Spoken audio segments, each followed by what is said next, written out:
প্রথম ম্যাচে হারার পর এবার আরও বেশি শক্তিশালী একাদশ নিয়ে অস্ট্রেলিয়ার বিপক্ষে মাঠে নামতে প্রস্তুত বাংলাদেশ। ওপেনিংয়ে তানজিদ তামিম এবং সাইফ হাসান থাকলেও পরিবর্তন আসতে পারে 3 নম্বর পজিশনে। ফেরানো হতে পারে স্পিডস্টার নাহিদ রানাকে। সাগরিকায় গতির ঝড় তুলতে প্রস্তুত তিনি। সাথে দেখা যাবে আরও একাধিক চমক। সব মিলিয়ে অস্ট্রেলিয়ার বিপক্ষে কেমন হতে পারে বাংলাদেশের আগামী ম্যাচের একাদশ, সেটাই জানবো রিপোর্ট। ওয়ানডে সিরিজের দাপুটে জয়ের পর এবার টি-20 ফরম্যাটে এসেই খেই হারিয়ে ফেলেছে বাংলাদেশ ক্রিকেট দল। চট্টগ্রামে সিরিজের প্রথম ম্যাচে ব্যাটারদের পারফরমেন্স ছিল একেবারে যাচ্ছে তাই, কেউই তেমন ভাবে দায়িত্ব নিতে পারেননি। তাই সিরিজ রক্ষার মিশনে এবার বড় পরিবর্তন নিয়ে মাঠে নামতে প্রস্তুত টিম টাইগার্স। দ্বিতীয় টি-20তে এবার একাধিক ক্রিকেটার অদল বদল করতে পারে টিম ম্যানেজমেন্ট। সাগরিকায় সিরিজের প্রথম ম্যাচে ইনজুরির সমস্যার কারণে একাধিক মূল ক্রিকেটারকে দেখা যায়নি একাদশে। বিশেষ করে তৃতীয় ওয়ানডেতে ব্যাট করার সময় পায়ের মাংসপেশিতে চোট পান নিয়মিত অধিনায়ক লিটন কুমার দাস। তাই সেই ম্যাচে তার স্থলাভিষিক্ত হিসেবে ক্যাপ্টেন্সির দায়িত্ব পালন করেন তাওহিদ হৃদয়। তবে ডু অর ডাই ম্যাচে ফিরতে পারেন লিটন। এই ম্যাচে বাংলাদেশের ওপেনিং পজিশনে থাকতে পারেন যথারীতি তানজিদ হাসান তামিম ও সাইফ হাসান। প্রথম ম্যাচে দুজনই ইতিবাচক শুরু করলেও ইনিংস বড় করতে পারেননি। সাইফ 20 রান করে আউট হন এবং তামিম ফিরেন 10 রান করে। তবে সিরিজ বাঁচাতে হলে এই দুজনকে অবশ্যই ওপেনিং পজিশন থেকে ভালো শুরু এনে দিতে হবে। 3 নম্বর পজিশনে গেল ম্যাচে খেলা সৌম্য সরকার এই ম্যাচে বাদ পড়তে পারেন।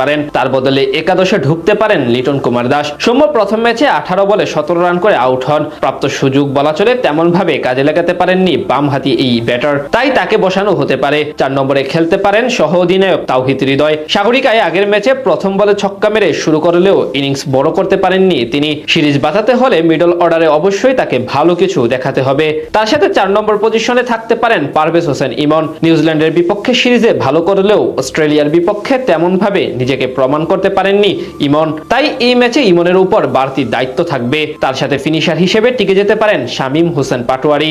এছাড়া অলরাউন্ডার হিসেবে একাদশে থাকতে পারেন শেখ মাহাদি হাসান। প্রথম ম্যাচে ব্যাট হাতে দলের হয়ে সর্বোচ্চ রানের মালিক ছিলেন তিনি। 22 বলে করেছিলেন 29 রান।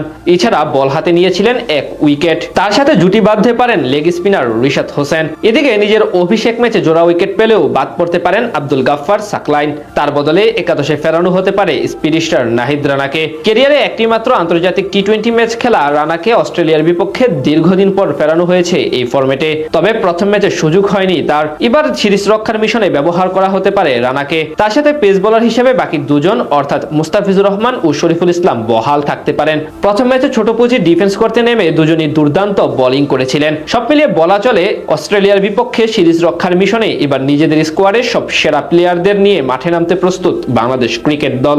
চট্টগ্রামে সিরিজের প্রথম ম্যাচে ব্যাটারদের পারফরমেন্স ছিল একেবারে যাচ্ছে তাই, কেউই তেমন ভাবে দায়িত্ব নিতে পারেননি। তাই সিরিজ রক্ষার মিশনে এবার বড় পরিবর্তন নিয়ে মাঠে নামতে প্রস্তুত টিম টাইগার্স।